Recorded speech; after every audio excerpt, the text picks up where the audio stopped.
Ozishni boshlagan ko'pchilik mana shu xatolarni qiladi. Birinchidan, kaloriya hisoblab ozaman deb o'ylaydi, lekin adashasiz. Siz 500 kaloriyani oddiy fast fooddan ham olishingiz mumkin, lekin baliqdan ham olishingiz mumkin. Bunda siz fast food yeb organizmingizga faqat zararli uglevod berasiz, baliq yeb esa foydali oqsillarni berasiz.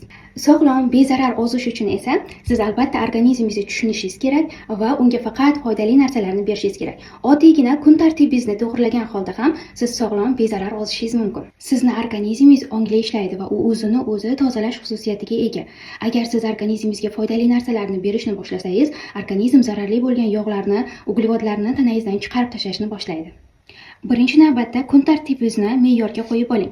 Ya'ni oddiygina sog'lom 3 mahalliy ovqatlaning, 5 mahalliy kerak emas, 3 mahalliy ovqatlaning. 3 mahalliy ovqatingizning ichida albatta ovqatlaringiz, taomlaringiz foydali ovqatlanish bo'lsin. Fast foodlar, gazli ichimliklar, eng asosiysi shirinlikdan tiyiling. Foydali ovqatlanib, ham bezarar ozib, qaytib semirib ketmasdan, shunchaki o'zingizni organizmingizni his qilishni xohlaysizmi? Unda menga obuna bo'lib qo'ying va men sizga ozish sirlarimni o'rgataman.